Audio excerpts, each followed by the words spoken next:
Kabanata 2, Hate. I never paid attention to the Riego inside their classroom. Bukod sa nasa kabilang row siya, mag-isa at tahimik, seryoso rin siya at nakikinig lang sa lessons na ibinibigay ng teacher. He never made an effort to socialize to everyone, but some of our classmates would come near him whenever they have time to chit-chat. Samantalang kami ni Marcus, laging iniisip ang pagtatapos ng period para makaalis na sa classroom at makasama sina Olivia at Charlene na nasa kabilang section naman. So, nag-aaral na naman pala si Achilles? Si Charlene at ngumisi. Yup, we're classmates. Sagot naman ni Marcus. Tahimik ako nakikinig sa usapan nila dahil hindi ko naman kilala iyon at wala akong interes. Senior natin siya last year, pero isang semester lang yata ang nagawa niya. Si Marcus. Yup, ang gwapo niya talaga, sayang at mahirap lang. Si Charlene ulit sabay tingin sa akin. Mahirap lang pero Riego pa rin. Imagine a moment he will be acknowledged by the Riegos? Si Olivia. Mangyayari naman kaya yon? Si Leona ang Riego at siya mismo tinakwil ni Fifth. And you think it will change with Sixth? Sabay nilang tiningnan si Marcus. Marcus then shrugged. Mabait ang magkapatid kay Achilles ayon sa nalalaman ko, kaya it is possible that he will be acknowledged soon. Really? Sabay ang dalawa sa sinabi. I sighed, trying to make them understand that this conversation is a drug. Napabaling silang tatlo sa akin. Small towns love to gossip. I don't want to conform. Sabay irap ko. Olivia chuckled. Don't you find him hot? Si Achilles, Marem? Tanong ni Charlene. Napabaling ako sa kanya. What's hot for me is a man of power and name, hindi looks. But you admit that he has the looks, right? I chuckled insultingly. Oh please, I live in the city. Kung looks lang usapan, it's common. Gwapong-gwapo ako sa kanya, hindi ko matagalan kung titigan. May kung ano sa mga mata niya, ibang kulay. At pati sa labi, it seems like when he speaks, his mouth is sensual or something. Charlene said. I didn't pay much attention about Achilles Riego, so I didn't know what she was talking about. But on a faraway glance, I know and admit that he is good-looking. He isn't rare though. Marami naman akong kilalang gwapo, kaya hindi na ako nagulat sa itsura niya. The argument about his eyes and lips, I cannot vouch since I haven't seen him up close. Isang semester lang ba siya last year? Buti pinayagan siya ng school. My father is helping out, si Marcus. At maganda ang mga marka niya kaya ganoon. Oh, I thought he'd never come back this year. Kasi last year narinig ko malala na ang nanay niya. Si Olivia. Hindi ba tinutulungan ng tatay mo ang pagpapagamot ni Leona, Marcus? Marcus shook his head. My family offered, pero si Leona ang ayaw. You know how much the Riegos value pride and honor. Kaya magkakanda-kuba-kuba si Achilles sa pagtatrabaho para lang diyan. Narinig ko marami din daw utang na sa ospital.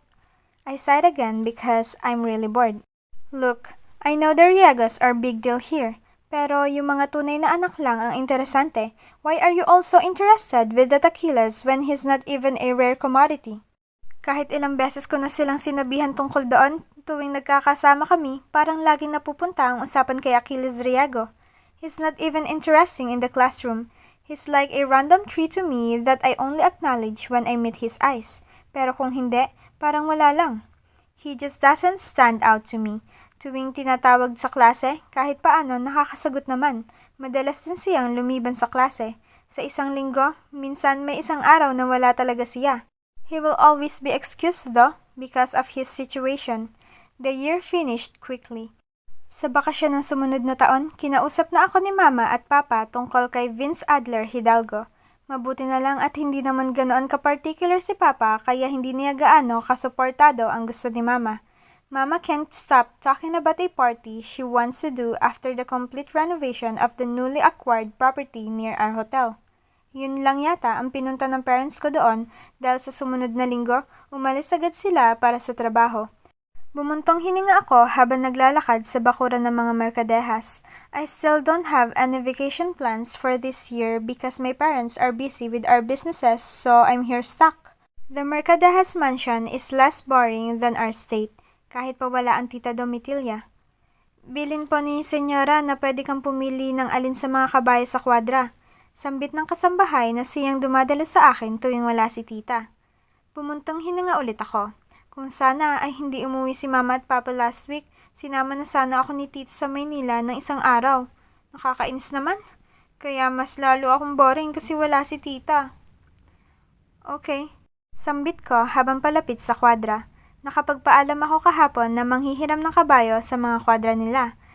They have a total of 5 hybrid horses in their stables. I heard 3 are specifically Senior's, Uriel's, and Anton's horses. May 2 mas bata at mas maliit naman. Palapit ako sa kwadra nang natanaw ang humahaplos sa isang itim at malaking kabayo. He looked familiar to me but I didn't bother. I looked only at the horses available. Nagkataon na ang itim ang pinakagusto ko dahil malaki ito at makinang ang buhok. It reminded me of the horse that I went to training with in my equestrian days. Iyan ang gusto ko. Sabi ko sa kasambahay sabay turo sa itim na kabayo. Okay po, sasabihin ko sa tagapangalaga. Sambit nito. I nodded and waited. I am already dressed for the activity. I have my black jeans and leather boots. I really looked forward to this. Achilles, iyan ang gusto ng senyorita. Narinig ko ang kasambahay. Achilles? Napatingin ulit ako sa lalaking nakatayo sa tabi ng kabayo. Right, indeed. It was the Achilles I know. Humalakip-kip ako. Bumaling siya sa banda ko at nakita ang pag-aabang ko na lumabas ang kabayo sa kwadra. Sa 5 kabayo rito, mas maganda kung huwag itong kay senyor. Medyo mailap at malaki kaya baka anong mangyari. Si Achilles galing sa loob. Pero bili ni senyora na pahiramin si senyorita ng kahit alin. Giit naman ng kasambahay. May mas maliit kumpara dito. Mas maganda kung I know how to ride horses. I cut him off. Napabaling ang babaeng kasambahay at si Achilles sa akin. I smiled cockily. I was trained at a very young age with hybrid horses like that, kaya kaya ko. Iba-iba ang personalidad ng mga kabayo. Baka kasing laki nito ang nasa training mo pero hindi kasing ilap. Kaya mas mabuting I said I want that. Kalmado kong sinabi kahit naiirita na ako. Bakit ba ako pinangungunahan? Is he an expert or something? Does he know about my trainings? O gusto niya lang talagang magpasikat? As if he knows about horses more than I do? Lumapit ako sa kabayo. He watched me as I started to earn the horse's trust through petting him. Pagkatapos ng ilang sandali, umamo naman ito. Nilingon ko si Achilles. Get him out, I ordered. Achilles sighed and let the horse out. Lumabas na rin ako para maghanda na. Magsuot ka ng helmet. Nito. No need, I said without looking at him. Bakit pa? I'm trained and I'm also not going out of the premises. There were hurdles but only 3 of them and very simple. Agad na akong sumampa sa kabayo. Hindi umalis si Achilles sa gilid kahit noong sinubukan ko nang palakarin ng kabayong sinasakyan. I was still adjusting, yes. But I'm starting to get so annoyed that he didn't leave the horse's side as it walked towards the front yard of the Mercadejas mansion. You may leave now. Baka masipa ka kung manatili ka sa gilid. Sabi ko dahil nagbabalak na patakbuhin ang kabayo. Hindi siya nagsalita. Hindi ko siya nilingon nang sabihin ko iyon pero ngayong wala siyang imik, kinailangan ko ang balingan siya. Para bang wala siyang narinig nang nagpatuloy siya sa paglalakad sa tabi ng kabayo. Did you hear what I said? He then lifted his eyes on me. Hindi naman kami malapit pero agad ko nakuha ang tinutukoy ng mga kaibigan sa ilang beses na namin siyang pinag-uusapan. There is something in his different colored eyes. He ignored what I just said, and I was sure he heard me because he even looked at me. Sa iritasyon ko, ayaw ko nang ulitin pa ang tanong ko. Kaya imbis na hayaan siya, pinatakbo ko ang kabayo. But then before it could take up and gallop, I felt like I offended it because of my sudden order. The horse has gone wild and before I knew it, I was removed from the saddle and gone up in the air for a fall. Napasigaw ako sa kaba. Alam kong babagsak ako. Hindi naman din ito ang una kung sakali, pero matagal na nangyari ang ganoon. I was sure I'd fall into the slightly damp summer bermuda of the Mercadejas front yard. Handa na ako sa sakit sa likod sa pagkakabagsak ko nang naramdaman ko ang hawak sa baywang ko at ang paglapat ng likod ko sa mas malambot na bagay. Immediately after I fell, I opened my eyes to see why I didn't feel the expected pain. Katatapos lang ng sigaw ng kasambahay na agad na dumalo para patayuin ako. Pero bago ko iyon napagtuunan ng pansin, nauna ako sa baywang na may nakahawak na malaking kamay. That's when I realized that I was lying on Achilles' body. I immediately got into my feet, never minding the offering hand of the house help. I was furious, mainit ang pisngi at iritado na ganon ang nangyari. What are you doing? Agaran kong atake. Iniinda niya pa ang pagbagsak din niya. Tumayo siya para harapin ako pero iritang-irita ako. Hindi ko alam kung dahil ba kanina pa naman ako naiirita sa kanya o pakiramdam ko binastos niya ako. Katatayo niya lang nang iginawad ko sa kanya ang isang sampal. Then I proceeded to point at him angrily. You're a pervert! I shrieked angrily. Nakita ko ang gulat sa mga mata niya. How dare you touch me? Sigaw ko. Sinalo lang kita. Nakita kong ipapasisanti kita kay Tita Domitilla. Sisiguraduhin ko. Nabitin ang sinabi ko dahil ang ibang oseserong kasambahay at hardinero na naroon ay agad na dumalo sa kanya. Achilles, may sugat ka! I heard a woman from the garden said. Napatingin si Achilles sa siko niya. Naputikan ang buong likod niya at nakita ko nga ang dugo sa siko niya. Lahat ng naroon ay sa kanya ang simpatya habang nanatili akong galit. Na matatanggal ka! You're not even efficient, and now you're also a pervert! Nanggagalaiti kong sinabi. Before I could say anything, dumami lalo ang dumalo sa kanya. Sa iritasyon ko, umalis na ako roon at iniwan sila. Dumiretso ako sa bulwagan ng mansyon para magpahinga at magpalipas ng init ng ulo. Nakasunod na sa akin ang kasambahay. Agad siya nag-request ng inumin at pagkain para sa akin. Padarag akong naupo sa isa sa mga sofa sa sala habang hinahabol pa ang hininga sa iritasyon sa nangyari. Nagdadalawang isip na lumapit ang kasambahay sa akin. Tatawagan ko ang senyora, sabi ko at nilingon siya. She looked sad and hesitant when she opened her mouth to speak. Mawalang galang na, senyorita, pero hindi naman yata ganoon si Achilles at nakita kong talagang concerned lang siya. I glared at her. She bowed a bit as if scared of me. Nagsidatingan ng ilang kasambahay na may dalang merienda para sa akin. Kinuha ko agad ang juice para makainom at makalma ang sarili. I asked him to get out of there kaya bakit ayaw niya makinig? Kung nakinig po siya sa'yo, baka nabalian na kayo ng likod. Medyo mataas ang hagis sa'yo ng kabayo, senyorita. Kaya I glared at her again but it didn't last long. A woman suddenly intervened. Nakita kong sinusunod siya ng mga kasambahay. She must be the mayordoma. Baka pwedeng pagbigyan na lang muna ang bata, senyorita. Matagal nang nag-aalaga ng kabayo iyon dito at hindi naman kailanman nagkaroon ng ganitong pangyayari. At alam kong kailangan noon ng pera dahil may sakit ang ina. Kung malaman ito ng senyora, baka masisanti nga siya. I didn't listen. I feel like every one of them is siding on him. Of course, they can relate to them and they can't understand me. Unti-unti rin silang nawala sa harap ko. Narinig kong may naghahanap ng first aid kit. Hula ko'y para kay Achilles sa labas. At nang nakaalis na halos lahat ng dumalong kasambahay sa akin, alam kong nasa labas sila para si Achilles ang daluhan. Isa lang ang nanatiling kasambahay sa gilid ko at tahimik siya. Annoyed that I looked forward to this day and suddenly it turned out like this, I eventually decided to just go home. At dahil nilalakad ko lang naman ang amin papunta rito sa mga merkadehas, sa ganoong paraan ko lang din gagawin ang pag-uwi. Uuwi na ako, I announced. The house help panicked a bit but she didn't say a word. Naglakad ako palabas ng bulwagan at umikot. Natanaw kong dinadaluhan nga siya ng mga hardinera at kasambahay doon. He's even changed his clothes and there was a bandage on his arm. Natahimik sila nang natanaw akong dumadaan.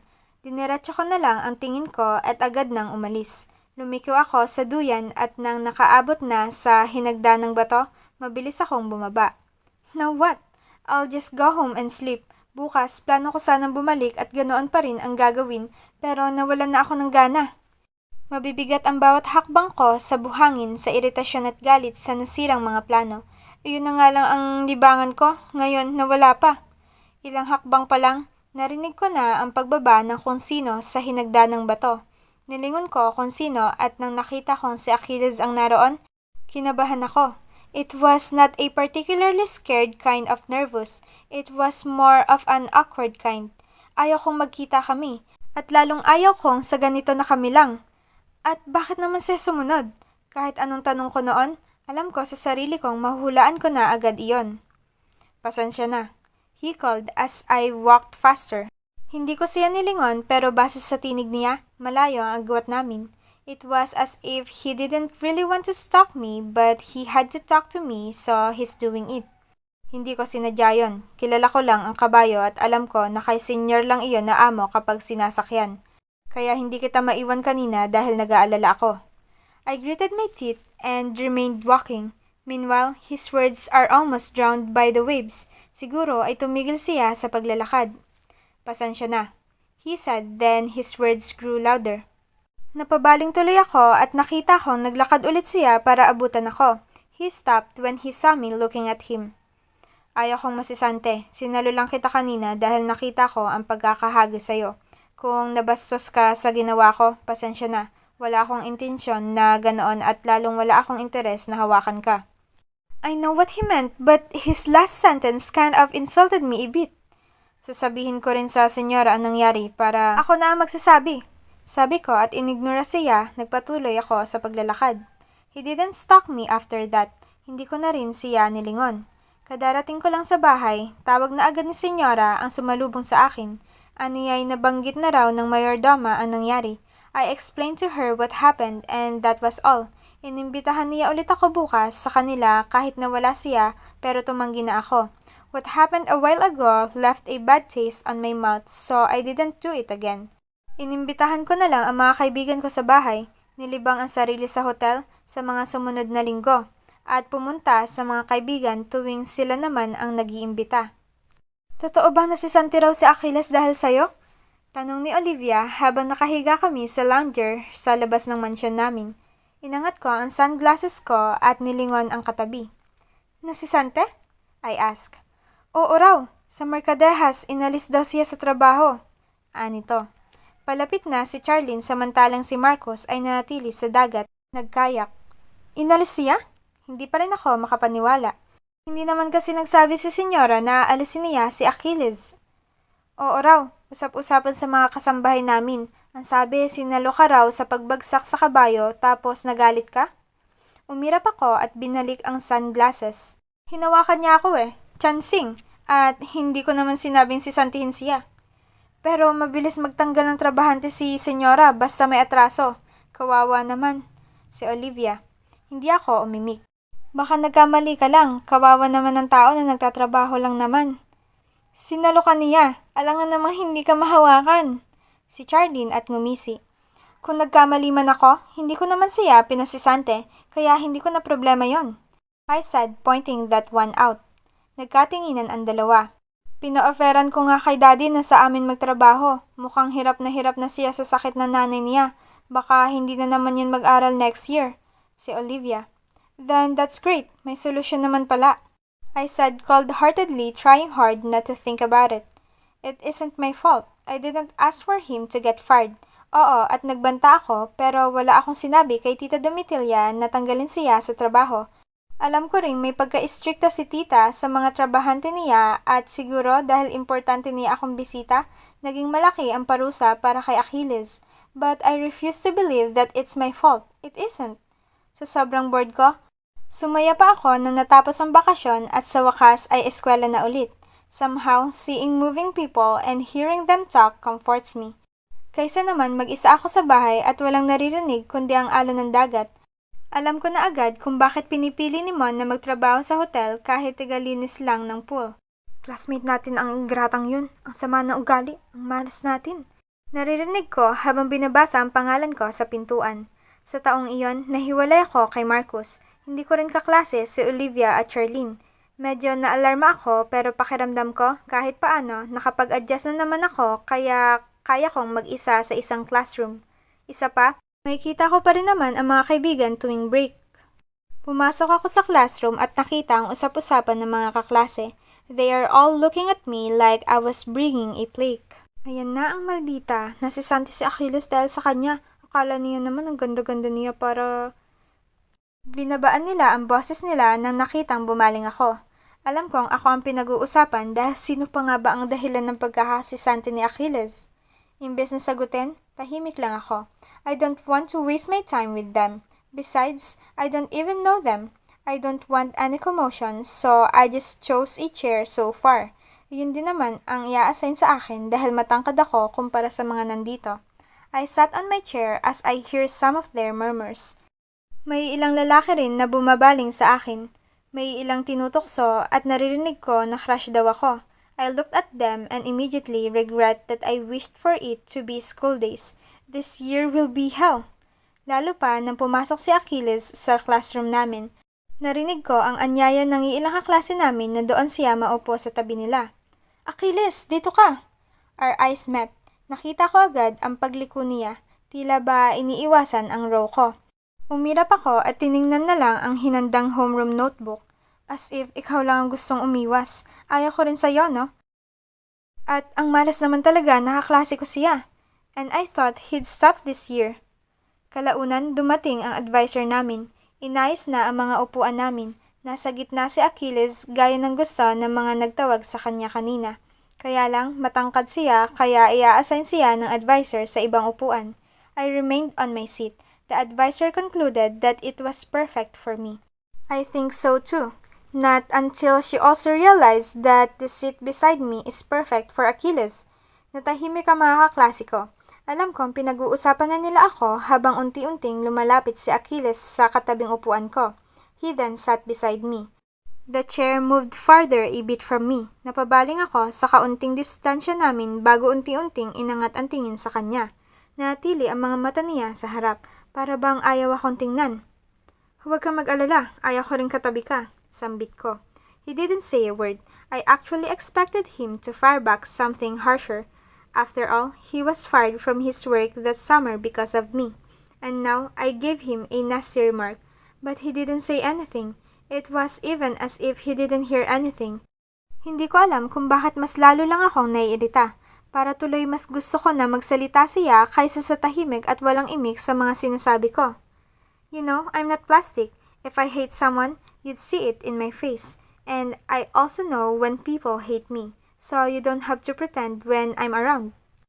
I waited for any word from him but he didn't say anything. Uminit ang pisngi ko sa mas matindi pang iritasyon. Hello, can you hear me? He then looked at me. There, some reaction from him. I smirked evilly at him. Good to know that you can hear me after all. He then looked in front again. My mouth dropped open.